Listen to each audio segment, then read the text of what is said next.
ನ್ಯಾಯಮೂರ್ತಿ ನಾಗಮೋಹನ್ ದಾಸ್ ಸಮೀಕ್ಷೆ ವರದಿ ಬಿಡುಗಡೆ.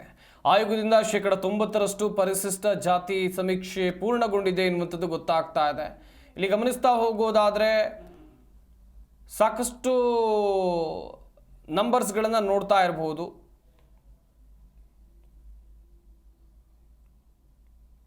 ಒಂದು 1,16,67,040 ಜನ ಪರಿಶಿಷ್ಟ ಜನಸಂಖ್ಯೆ ದಾಖಲಾಗಿದೆ. ಇನ್ನೊಂದು ಕಡೆಯಲ್ಲಿ 1,50,04,24 ಇಲ್ಲಿ ಈ ಆಯೋಗ ನಡೆಸಿರುವಂಥ ಸಮೀಕ್ಷೆ ನಂಬರ್ಸ್ಗಳನ್ನು ನೀವು ಇಲ್ಲಿ ನೋಡ್ತಾ ಇದ್ದೀರಾ.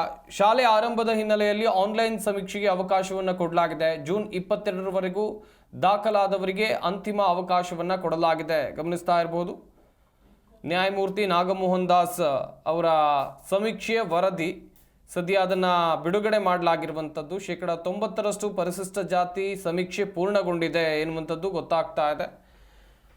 ಇನ್ನೂ ಕೂಡ ಅವಕಾಶ ಇದೆ. ಈಗಾಗಲೇ ಶಾಲೆಗಳು ಆರಂಭ ಆಗಿದೆ. ಹೀಗಾಗಿ ಆನ್ಲೈನ್ನಲ್ಲೂ ಕೂಡ ಅವಕಾಶವನ್ನು ಸಮೀಕ್ಷೆಗಾಗಿ ಕಲ್ಪಿಸಿಕೊಡಲಾಗಿದೆ.